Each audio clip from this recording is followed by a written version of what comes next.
இன்றைக்கி நம்ம பார்க்க போகிற ஸ்பெஷல் ரெசிபி சுவையான ஆனியன் சாம்பார். நல்ல ஒரு ஹோட்டல் ஸ்டைல் வெங்காய சாம்பார். ஒரு அருமையான ரெசிபிங்க இது. அன்பு உறவுகளே, உங்கள் எல்லாரையும் டேஸ்டி குமார் சேனலுக்கு வரவேற்கிறதுல ரொம்ப சந்தோஷம். இன்றைக்கி நம்ம வீடியோவில் கவிதா சமையலறைங்கிற சேனலில் சொன்ன வெங்காய சாம்பார் டேஸ்ட் எப்படி இருக்குன்னு செஞ்சு பார்த்துடலாம். வாங்க வீடியோக்குள்ளே போகலாம். இப்போ ஒரு குக்கரில் 5 டேபிள் ஸ்பூன் அளவுக்கு துவரம் பருப்பு எடுத்து வாஷ் பண்ணி வச்சுருக்கேன்.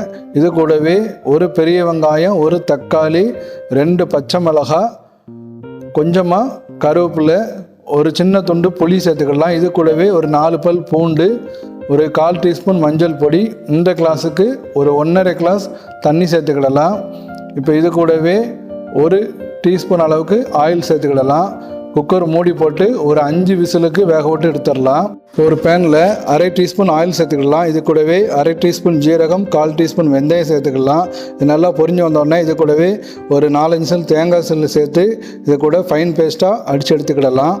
இப்போ ஒரு பேனில் கொஞ்சமாக ஆயில் ஊற்றி கடுகு உளுந்தம் பருப்பு, கொஞ்சமாக வெந்தயம், ஒரு 1/2 டீஸ்பூன் ஜீரகம், ஒரு காஞ்ச மிளகாய் சேர்த்து வதக்கிடலாம். இது கூடவே கொஞ்சமாக கருவேப்பிலை போட்டுடலாம். ஒரு 10-15 சின்ன வெங்காயம் போட்டு நல்லா வதக்கிக்கிடலாம். வெங்காயம் நல்லா பொன்னிறமாகணும். கொஞ்சமாக பெருங்காயத்தூள் ஆட் பண்ணிக்கலாம். இது கூடவே 1 டீஸ்பூன் மிளகாய்த்தூள், 2 டீஸ்பூன் மல்லித்தூள் சேர்த்துக்கிடலாம். மல்லித்தூள் சேர்த்த பிறகு நல்லா வதக்கிடலாம். இந்த எண்ணெயிலே நல்லா வதங்கணும். இந்த வதங்குறதுல தான் அந்த குழம்போட டேஸ்ட் இருக்குது. இந்த அளவுக்கு வதங்கின பிறகு நம்ம வேக வச்சுருந்த பருப்பை இது கூட ஆட் பண்ணிக்கிடலாம். பருப்பை ஆட் பண்ணி முடித்த உடனே நம்ம இப்போ தேங்காயெலாம் அரைச்சி வச்சுருக்கோம்ல, அந்த பேஸ்ட்டை இது கூட சேர்த்துடலாம். இந்த குழம்புக்கு டேஸ்ட்டு கொடுக்குறது இந்த தேங்காய் பேஸ்ட்டு தான். இப்போ நல்லா கலந்து விட்டுட்டு கொஞ்சமாக தண்ணி சேர்த்துக்கிடலாம். ஒரு 1.5 கிளாஸ் தண்ணி சேர்த்துருக்கேன் நான். இதை கூட நல்லா கலந்து விட்டுக்கிடலாம். நல்லா கலந்து விட்டுட்டு குழம்புக்கு தேவையான உப்பு சேர்த்துக்கிடலாம். உப்பு சேர்த்து நல்லா கலந்து விட்டுட்டு மூடி போட்டு ஒரு 5 நிமிஷத்துக்கு வேக விட்டு எடுத்துடலாம். 5 நிமிஷம் ஆயிடுச்சு, ஓப்பன் பண்ணி பார்த்துடலாம். அவ்வளோதாங்க சுவையான ஆனியன் சாம்பார், நல்ல ஒரு ஹோட்டல் ஸ்டைல் வெங்காய சாம்பார் ஜம்முன்னு ரெடி ஆகிருச்சு. ரொம்ப நல்லா டேஸ்டியாக, ரொம்ப வாசனையாக இருக்குங்க. நீங்கள் ஒரு தடவை செஞ்சு பார்த்தீங்கன்னா கண்டிப்பாக இந்த சாம்பாரை திரும்ப செய்வீங்க. அந்த அளவுக்கு ரொம்ப ஈஸியாகவும் ரொம்ப டேஸ்ட்டாகவும் இருக்கும்.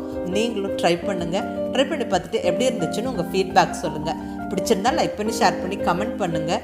கவிதா சமையலறை சப்ஸ்கிரைப் பண்ணி என்னுடைய மற்ற ரெசிபிஸும் வீடியோஸும் பாருங்கள். தேங்க்யூ. கவிதா சமையலறை சேனலில் சொன்ன மாதிரி சாம்பார் செஞ்சு பார்த்தேன். டேஸ்ட் அருமையாக இருந்தது. நீங்களும் ட்ரை பண்ணி பார்த்துட்டு எப்படி இருந்ததுன்னு கமெண்டில் சொல்லுங்கள். மறக்காமல் சப்ஸ்கிரைப் பண்ணுங்கள். வீடியோ பார்த்ததுக்கு நன்றி. சேனலுக்கு சப்ஸ்கிரைப் பண்ணுங்கள்.